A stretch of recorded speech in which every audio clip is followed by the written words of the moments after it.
Hello, I'm Don Austin, Superintendent of the Palo Alto Unified School District. I'd like to welcome everyone to the 2020-2021 Chow Down. First of all, thanks to everyone. I'm sure we are all in the same boat, no matter what seat you're in. It has felt nonstop since March, like one never-ending day, month, week, whatever it is, all rolling together. But here we are, and it's time to think about what we can do together to launch into this new school year. Before we get started on the program today, I want to give some special thanks. First of all, Terry Baldwin, our PAEA president, to her and her negotiations leadership team, her exec council, and then, of course, to all of our teachers, all of the members who've worked so hard, not only through the spring, but also in the summer in preparation. I want to highlight to everyone, 90+% of our teachers completed their professional development, 10+ hours over the summer. Nobody's doing that. So thank you to the leadership there for hanging with us. We had a lot to work through, and we did it. And for the most part, we all still like each other. That's a bonus too.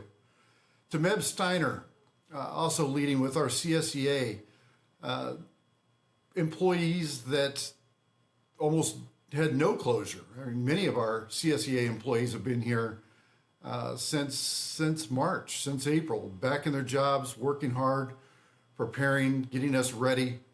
And all those frontline workers that we depend on so much. And Meb is a great advocate for the group, great partner. Both of these leaders are just essential to the success of our school district. Next, our Board of Education. Our Board of Education, I got to tell you, the work that they do behind the scenes, responding to literally, since March, thousands of emails, opinions, criticisms, and deal with it. They've dealt with it. They've worked hard. We were doing 2 meetings per week for a long stretch. And just the preparation to even be ready for those is something. So thank you to our Board of Education. And then to our families, our students, our families, your patience, we can't thank you enough for the grace that you gave us as we tried to do things that none of us had ever imagined were going to be necessary.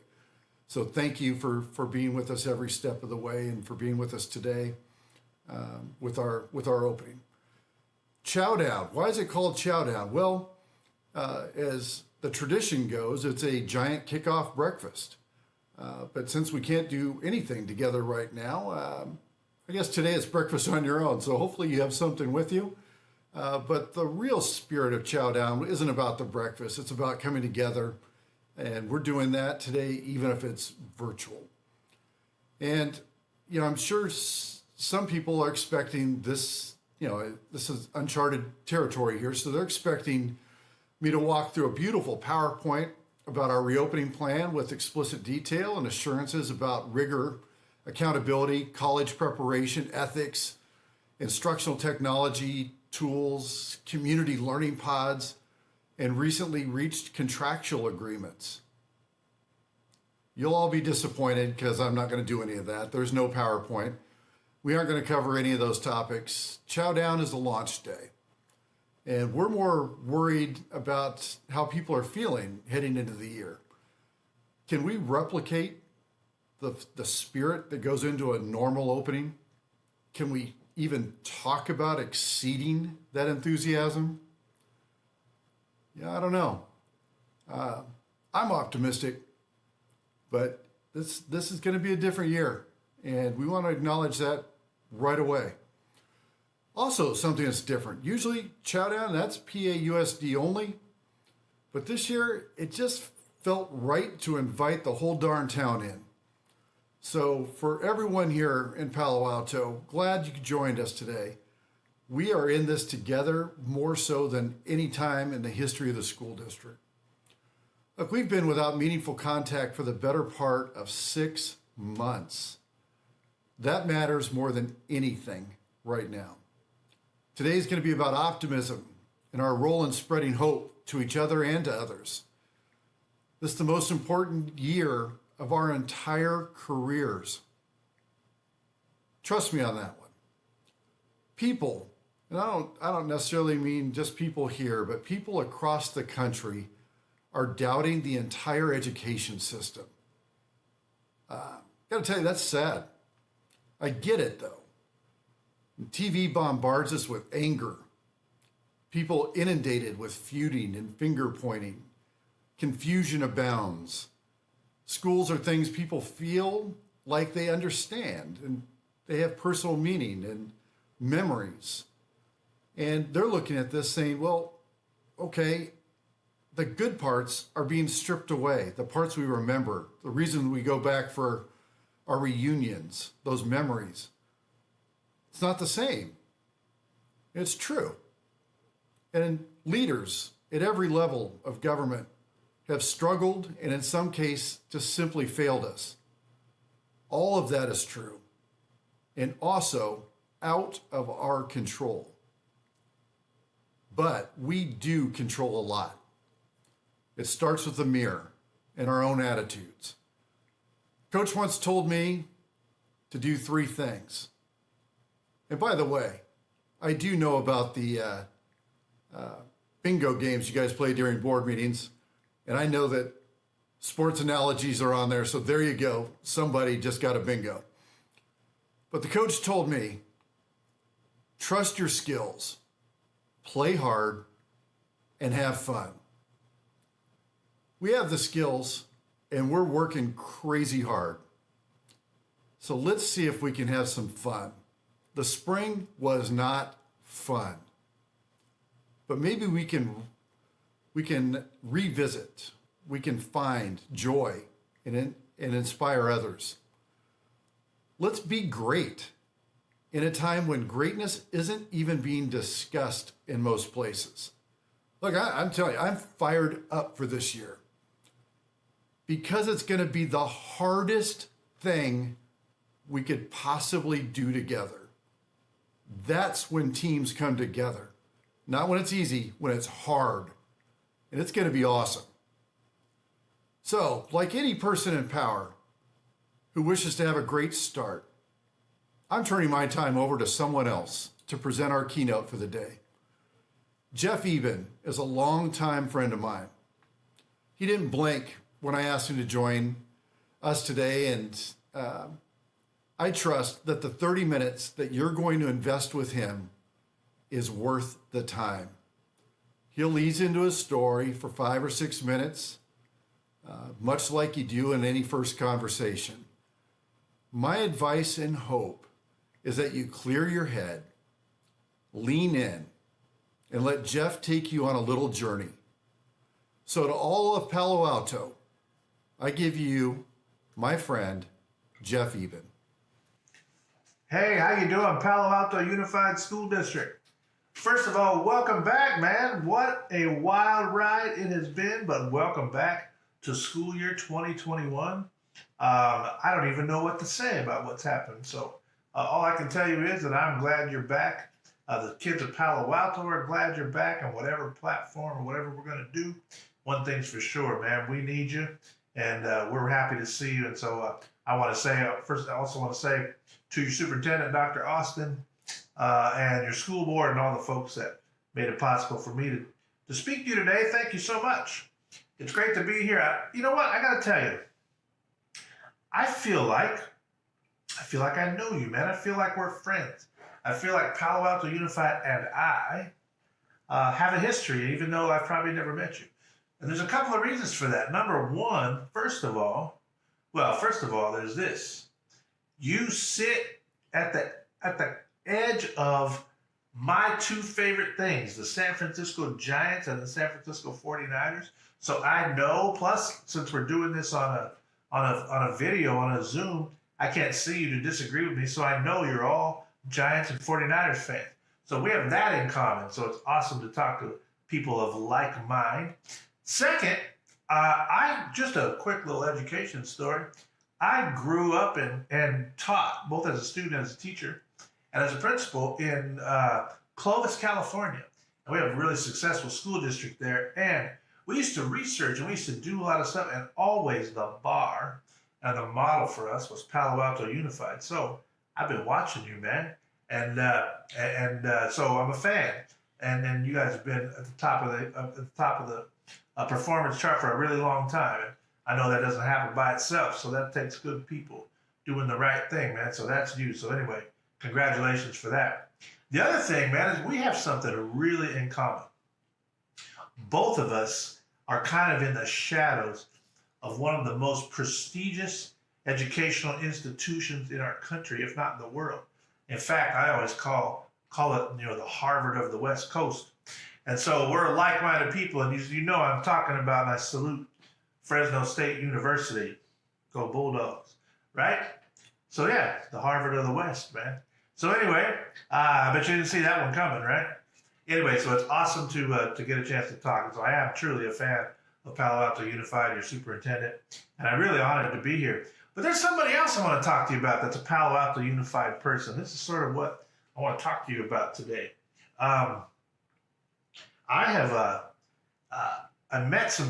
reconnected with some friends, and they both work in Palo Alto Unified, and they run a theater company. They run a theater company called A Theater Near You. I don't know if you've heard of it, but they take young people around Palo Alto, and they put them in this theater company where they do original work, and so they take content that's relevant, and they turn it into original theater, and they do really good work, and it's been something that I've followed for several years, and they've won awards and stuff, so it's a lot of good stuff, and they have actors and actresses from high school age to college, and even some folks older than that. But it's really good work and really good theater if you ever get a chance to see it. And they also do some work for Palo Alto Unified. So that you may know them, Tony and Tana Keenitz, and Tony and I grew up together as children. Anyway, so here's the thing I want to tell you about. A couple of years ago, he contacted me, and one of the original theater projects they wanted to work on was my book and the story of my life, and a particular period of my life that they wanted to focus on and make a play. And you know what? You kind of hear when somebody says it to you, it's kind of surreal, and you kind of go, yeah, sure. Well, I don't know what you'd make a play about me for, but I listened, and I frankly wasn't sure if they were going to do it or not. Sure enough, he called me, and he did stuff. He was researching me, and he was doing it. He talked to people in my family and all this kind of stuff. And so I'll be darned if last summer, 2019, there was a 2-week run in San Francisco of a play named after me. My nickname is Guppy, so the play was called Guppy. It was in San Francisco on Fisherman's Wharf. And I'm going to tell you what, that was the most surreal experience that I've ever had in my lifetime. And if you ever know what that's like, it's like you sit in a theater and you're watching people on stage and the audience is filled with people. And there's this lady that's talking, and then the phone on stage rings, she picks it up, and this dude is talking to her. And you realize that's your mother and your father, and they're talking to each other. And it was like, whoa, man, I'm sitting there watching my parents on stage talk. Now, good thing I saw that play, because that was the nicest they'd ever talked to each other in my entire lifetime. But still, it was pretty surreal. But people didn't understand this. When I was going in to do that, to watch that play for the first night, I was terrified, absolutely terrified. And I went to dinner with a bunch of my friends, and he would come with me. And I was sitting there trying to have dinner, and I couldn't eat because I was scared, I was nervous. And everybody kept saying, what are you so nervous about? You tell your story all the time. And I said, well, that's exactly right. I tell my story. And it's a lot better story when I got the mic in my hand, right? Because, I can tell you what I want to tell you, which is always a really good thing. But when someone else tells your story, it's very different. And all I could do is I sat there and I realized I had put my faith in Tony and Tana's hands. But more importantly, I realized that the story of my life, I really hoped that the story of my life was something that had value, or that was something that that when somebody else tells it, it comes out the way I want to. And I realized, sometimes you don't get to control the narrative, and you better hope that the narrative is something good. And I was really proud after that show. One, just the whole thing was crazy cool, but I also was proud because the narrative or the story that was told was something that I could be proud of, and something I felt really good about. And I'll tell you a little bit about just about the story so you understand. As a young person, as a young man, as a young kid actually, I went to high school in Clovis, California, like I said, and I was in high school for a couple of purposes. Really, obviously you have to go to high school, but I was kind of on a mission. I was a poor kid. I'd grown up in the trailer parks of Fresno, California, and single mom and all that kind of stuff. And so I was one of those guys that I went to high school, and I had a mission to do two things. One of them was to do well in school and build a resume so that I could go to college, because at least I was smart enough to know that an education was kind of the ticket out of the trailer park. I hated that trailer park. So that was my ticket out, And so one of them was get an education. The second part of that, though, equally important, was I had to do something really well because I couldn't afford to pay for school. And I needed to get a scholarship. So I had done, did some things well. I worked hard. And I should say, I didn't really work hard. I worked, I did well enough. I had a fairly good grade point average. But what I did well was I connected to school. I did a lot of things. I ran for offices. I was in clubs and organizations. A lot of friends. I was really into the whole scene of school. I was in choir, and we had a broadcasting team. I was on that. So I did a lot of fun stuff. But really, by the time I was like a junior in high school, I realized that being a good kid and plugging into school and getting pretty good grades, I had like a 3.7 GPA. All of that stuff was good enough to get me into get me into college. So that was cool. But I realized too that that none of that stuff was going to get me a scholarship. So that made me put some eggs in one big basket. As I got older, as I got a 15, 16, I started to get my sophomore and junior year. I put my eggs in one basket. I was 6'3", a little taller even, and weighed a couple 100 pounds. I could run pretty fast, and I like to put a football helmet on my head and strap a chin strap. And once I did that, I would love to. I like the collision aspect of sports. I like to hit people and watch people fall and all that kind of stuff. It was exciting to me. So because of that ability to play ball, I actually realized as my junior year started in 1977. By the way, I was 16, and my junior year started. I really felt like I was junior class president. Things were going really well, but I also realized that my ticket out of the trailer park into college was going to be on the football field. So I really started the year with my chin strap tightened up pretty tight and ready to go. Now, what was interesting about what happened during that time period, we started our season and things were going okay. But then on October 2nd was a Sunday afternoon, I got a call from a friend, and he invited me to go to Millerton Lake, which is right above my house.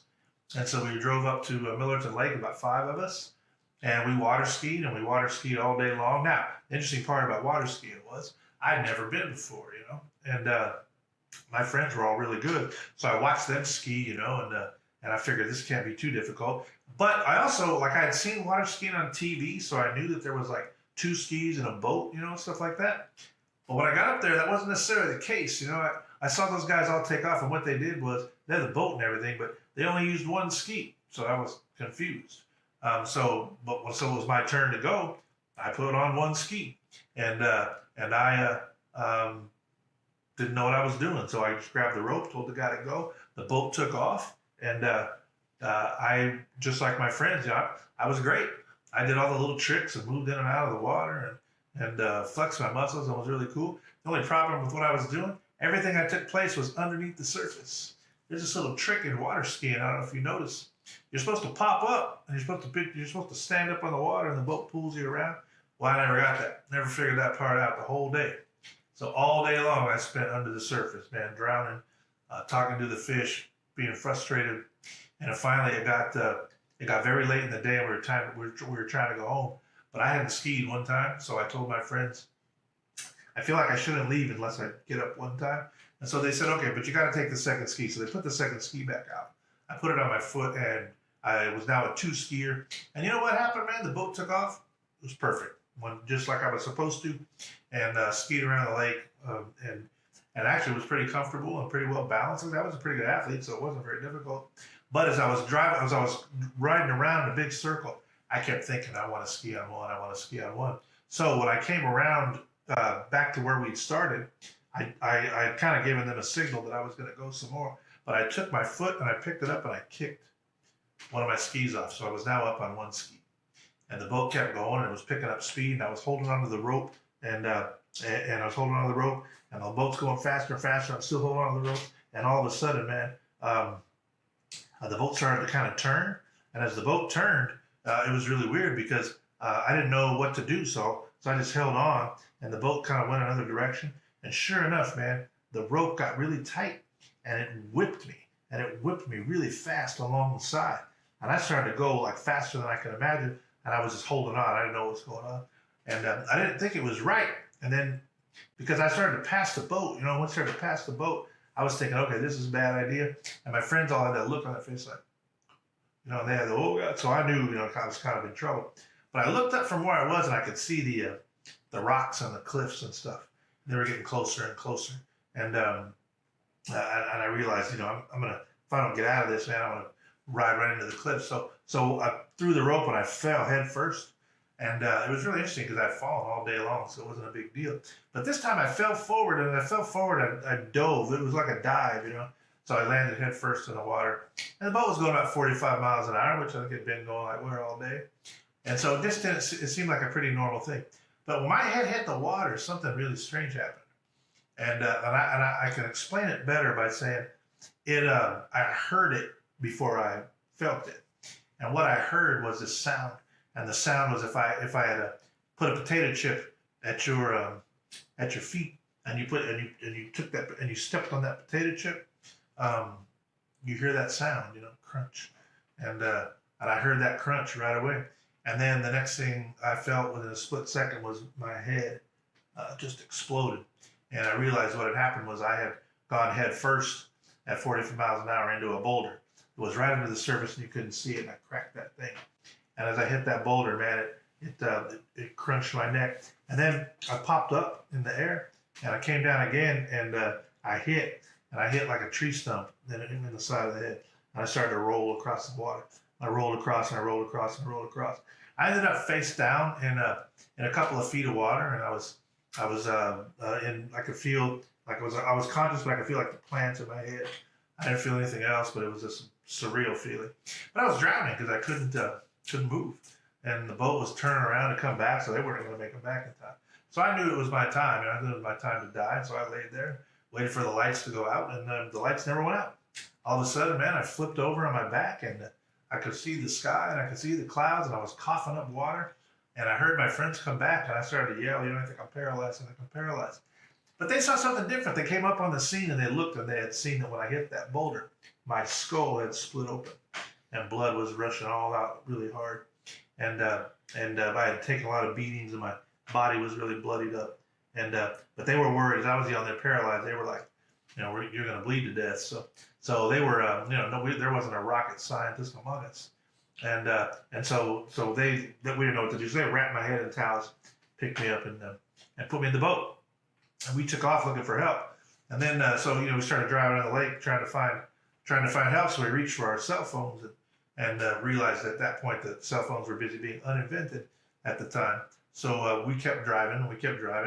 And that particular part of the day, it took us 3 hours from the time we hit that rock to the time we made it down to the hospital. So I was pretty sick when I got down to the hospital. They x-rayed me, moved me around. They took these big bolts and they screwed them into my head. And they put me on something called a striker frame. A striker frame is like a bed, and that bed just is flat. They put a little cage over you and they turn you every 2 hours, so you don't get bed sores. But I didn't know what it was all about. I just was being moved around, pushed around, and ended up in intensive care at the hospital. And I laid there for a couple of days, and the doctor came in and he told me I'd broken my neck at the 4th and the 5th and the 6th cervical vertebrae.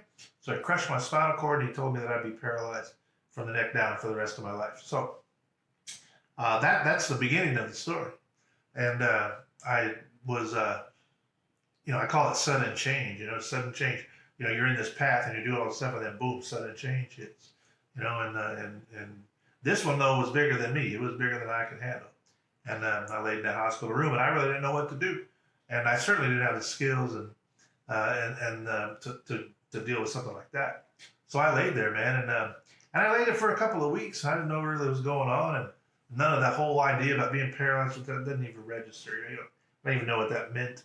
You just lay there and think about it. And all of a sudden, man, one day, I looked at the corner of my eye, and I just saw this big old, large, blonde afro sitting at my door. Didn't see anything else, just an afro. And that afro started to bounce to my bed. And as the afro bounced to my bed, it got really close, and he leaned over, and I recognized there was a face attached to it. And I recognized that face. It was a football coach that I had. And he leaned over, and he put his nose on my nose, and he said something I'll never forget. If you can imagine intensive care, I'll do my impression of it right now. Beep. Beep. That's all it was. And then all of a sudden, man, "Hey, Jeff, how many wins have you had today?" And I can remember sitting there going, "How many wins have I had today? What are you talking about? I don't even know what that meant." And I started crying. And he's like, and I started going, "Coach, I'm paralyzed. I can't walk again. I'll never walk. I'll never play football."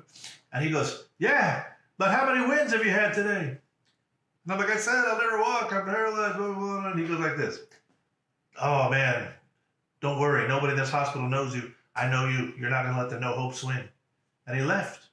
Now, I don't know about you, but I thought that was odd. And so later that day, my mother came, and I told her, I said, "Mom, I had the weirdest dream, man. I dreamed this like big old afro came and yelled at me. And he saw these weird things." And she said, "Oh, no, honey, don't worry. That wasn't a dream. That was Coach Bohan. He came to see you." And I said, "Oh, Lord, if he comes back, call the police, man, because that dude ain't right." And so she laughed. But the next day, I was laying in my bed, and it flipped over. It was flipped over because that striker frame turned. So I was flipped over facing the ground. And all of a sudden, man, I heard footsteps in this body come in. And boom, it just fell right on the floor. And I'm sitting there in the striker going, "Ah!" And the body scoots himself under my bed, face up, face to me. And he goes like this. "Hey, Jeff, how many wins have you had today?" And I was like, "Wow, I'm right here. You don't have to yell, you know." And sure enough, I did the same thing. "There's no hope. There's no hope." And he goes, "Oh, don't worry. Nobody in this hospital knows you. I know you. You're not going to let the no hopes win." And he scooted himself out, and he left. And strangely enough, man, I'm sitting there just kind of blown away by it. The next day, I'm laying in my bed, and I hear the footsteps again.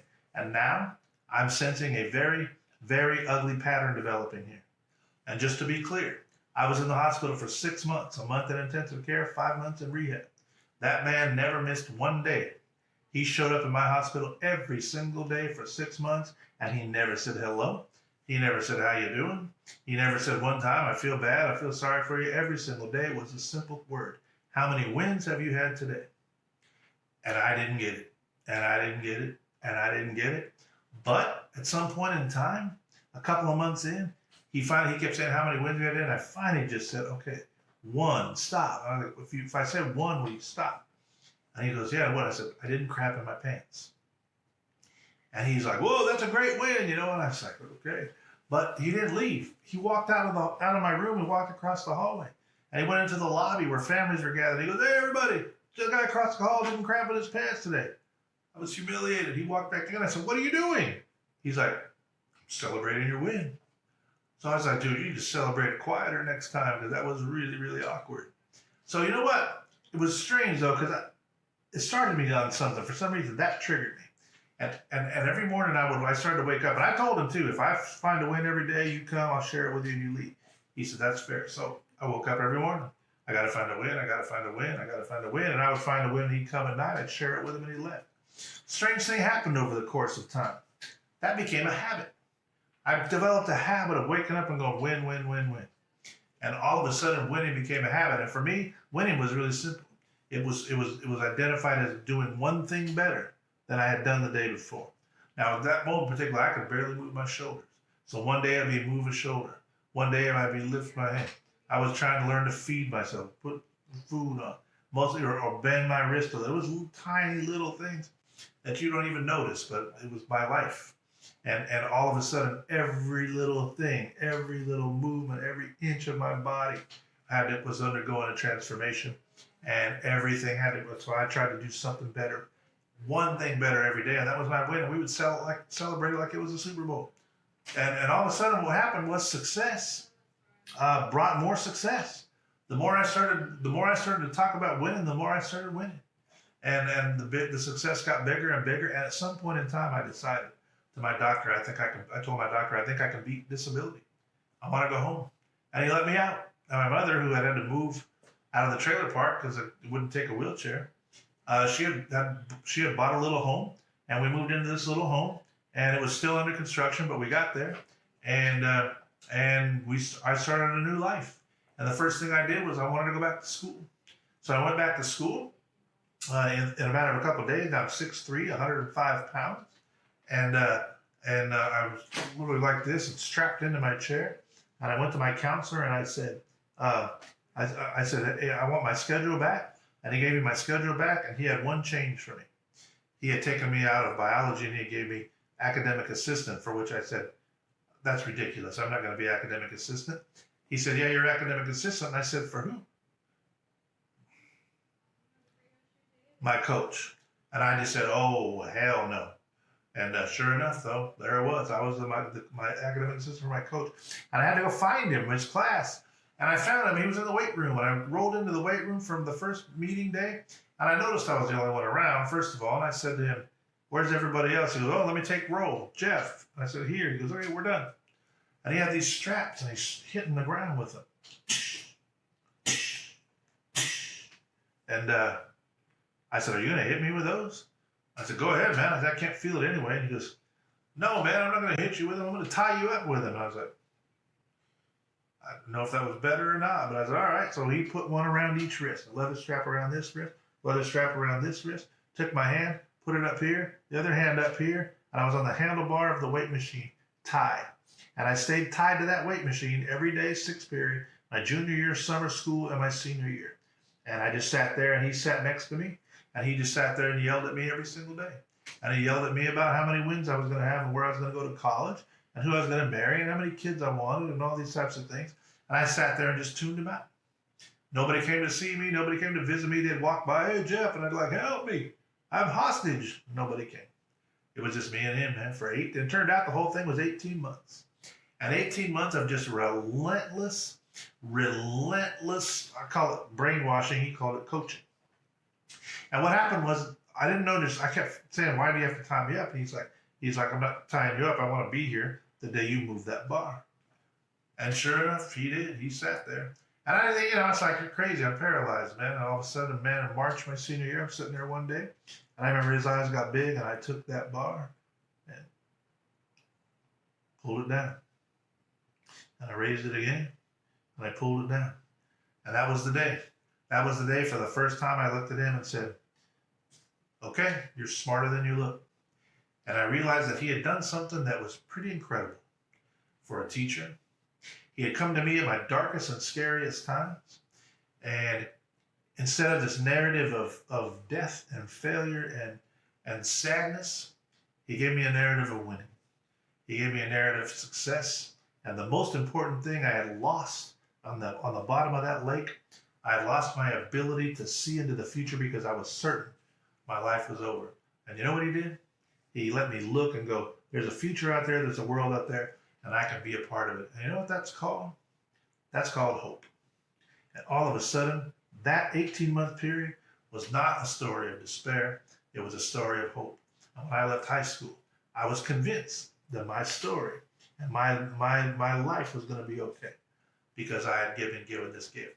And he wasn't the only one. He had convinced a group of my teammates to take care of me, and they took care of me every single day, man. They picked me up. They took me home. They helped my mother dress me. They helped my mother undress me. They followed me around school. They took me to class. They carried my stuff. They helped me do everything they could possibly do. They picked me up on the weekend, so we all went out. I never missed a thing. They made sure I had a date to the prom and all that kind of stuff, and we all double dated and triple dated, so we did all of the things. I never missed one thing. They were incredible guys. And even at the end, when we knew we were friends and all this stuff was going to be crazy, they figured something out. They noticed that my mother showed up all the time. And they would ask me why. And I wouldn't tell, and finally the truth came out. She had to catheterize me. I had to catheterize every 4 hours. And you know what they said? They were like, we love your mom, but we don't want her around all the time. We'll do that for you. And I said, oh, the hell you will. You ain't touching me, man. And then you know what happened? We did it. We just did it. They just said, oh, they'll give it to Catherine. We did it. And it was really interesting. And I know you guys have a lot of achievement in Palo Alto, but if you ever need a motivational tool, I can tell you 2 words, man, to motivate young men. That's rubber gloves. My teammates, my buddies, those cats love to put gloves on their hands. And they would do the catheter. One guy would do the catheter procedure. In fact, I was a center on the football team, so our quarterback, he would do the catheter procedure because we've been intimate for years. So he just had to move to the other side. It was pretty easy. But all my buddies would put gloves on. They would just stand there like this, man. And we became quite a team, quite a little band of brothers, man. And that's how we went through school. They'd pick me up and throw me in their car, and we'd tie my chair up to the roof. And we went around for the last 2 years of my high school. Went around Clovis, California, and everybody knew who we were. And it was quite a team. And you know what? I talk about my coach who gave me hope. You know what those guys did? They taught me an incredible lesson of unconditional love. Unconditional love, man. And when I left high school, I didn't have much. Couldn't walk, couldn't hold a pencil, couldn't do all that stuff. But you know what I did have? I had the gift of hope, and I had the power of unconditional love. And in this case, it was a bunch of guys who just said, dude, we're your teammates. We got your back, and we're not going to let you fail. And that was a powerful story, man. And it was for me, it was a powerful thing to learn. And what it did was it gave me the strength to go on and go to the next thing. And the next thing was go to college. And when I got there, it started again. But I knew I could win, so I started to win college. And I got out of college, and I got a job teaching, and I started coaching football. And I taught, and I met somebody, and then we started a family, and we got married. And had all the things in life that I thought I was going to miss, they all came true. And then one day, man, I was named principal of a school that I got to build, and I had to figure out what that school was going to be about. And I remembered my coach and my friends, and I said, my motto at my school was, hey, we're going to feel the love, man. Feel the love, because I'm going to build a school like I got to go. I'm going to build kids. I'm going to give kids the power of hope, and I'm going to give kids a team that has their back, and that's not going to let them fail. And we call that feel the love, you know. And so it was funny how all of that being said, there I was, man, in a theater in San Francisco, California, in this surreal moment, watching my life unfold on a stage where I didn't have control. And all I could do was hope that the narrative was something that I could live with. And you know what? They told a story of hope, and they told a story of team and love. And when I walked out of that theater, I was really proud, because that's the narrative that I hope to tell. And that's the narrative that when I pass away, they write about me. I want them to, mine's not going to be a story of sadness. I don't want them to be a story of trial and tribulation. I want my story to be one of hope and one of love and one of counting your blessings. And that's why it's sort of, so I want to wrap this up, because that's what brings me to you. Superintendent Austin and I have been talking, and one of the things that I wanted to tell you was simply this. We are in a crazy time. You don't need me to tell you that. But we're back, and we're back to school, and whatever platform that we're in, whether it's distant learning or hybrids or remote, whatever that is, some things never change, man. The world has gone through sudden change. All of us have gone through sudden change. But it's time for us to kind of regroup and remember who we are and what we represent. So really, Palo Alto, like I said, I recognize you were a school district of high achievement, and with high achievement becomes a lot of pressure, and I get that too, and so I applaud you on many levels. But I just want to ask you, and I want to remind you, really of a few things. Number one is this: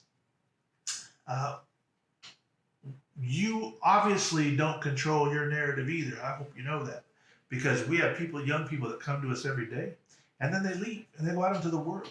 And you educate this group of kids from kindergarten through their senior year, and you send them out. And that's your narrative. They take the Palo Alto narrative with them, and they tell the world about you. So my question is, what's the narrative that you want them to tell? What is the things that you hope that you're giving to young people? And what are you hoping that they take out, and what's the Palo Alto story? Because when they tell your story, I hope I hope you know what you want it to be, because when you know what you want it to be, then usually you can be that.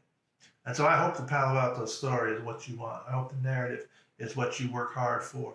And I hope the narrative too for Palo Alto is one of hope. I hope as you go forward and you leave from here, and we have all these challenges that we're facing, the most important thing we are is we're ambassadors of hope. We are people that have to see the future. We have to see success. We have to appeal to the hopes of people and our young people. And I don't know if that's going to be on Zoom or that's going to be in your classroom, whatever that is. You know, our responsibility as educators is to be ambassadors of hope. And I know that the story of Palo Alto is going to be that. I also know that either whether through Zoom or through whatever technology, or when you get back on campus, you're going to be able to look around at each other, the people you go to work with every day, and you're going to know that you have a powerful team. And you know that you have a bunch of people that when you want to walk the walk together, when you want to walk and do the good work, when you want to bounce back from sudden change, and you look around and say, who am I going to do this with?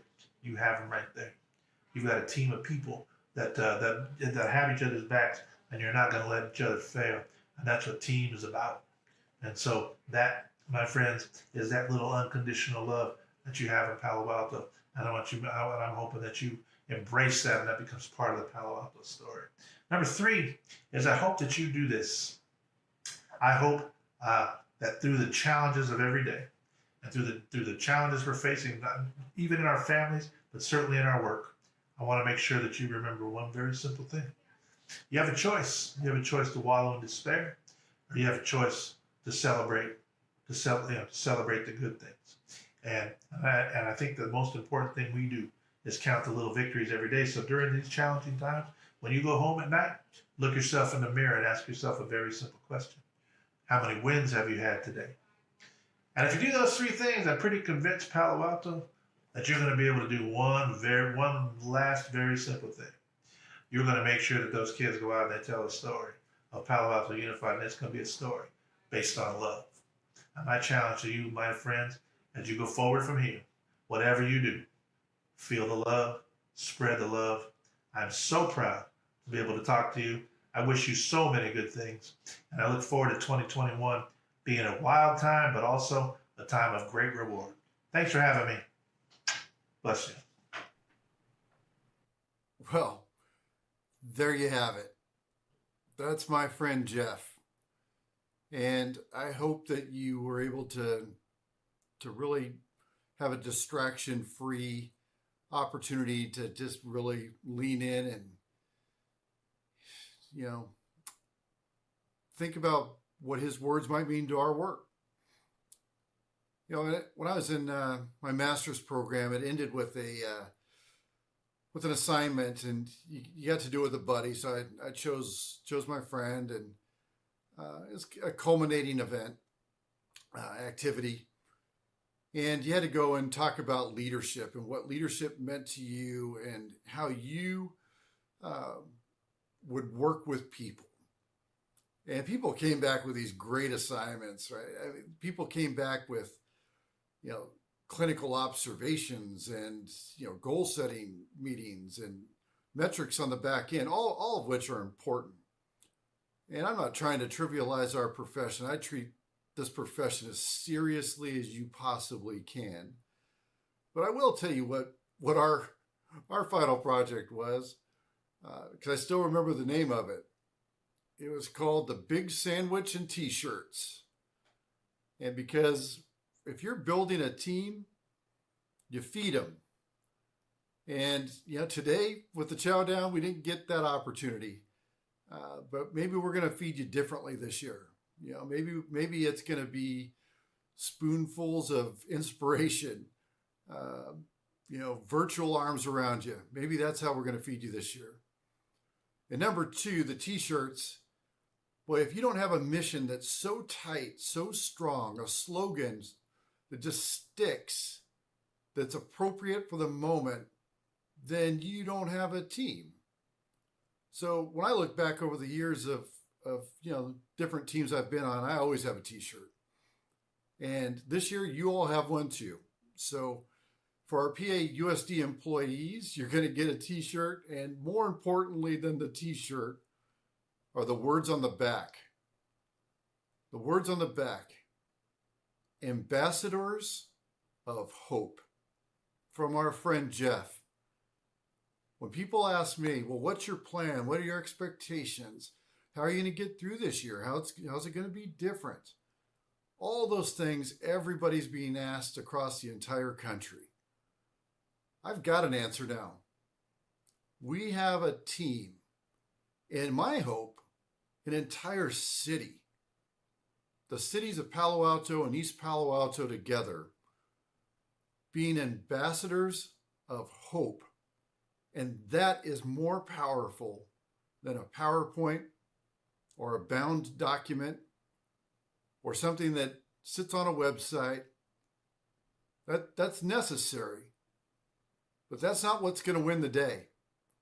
Our attitude, hope, wins the day. So when you put that t-shirt on, I hope you're reminded about the spirit, and the words on the back matter. They're going to matter. The other thing is you're going to have our emblem. You're going to have our logo. It's going to be on your heart. It's going to be right over your heart.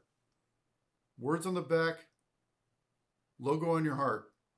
Wear it with pride, and then live it. And if we step out of that, if we go sideways a little bit at some point and we get into the woe me's or the I don't like this thing, we get a little whiny, let's remind each other, come on now, we're ambassadors of hope. There's no whining in ambassadors of hope. You're the cheerleader. People are looking to us.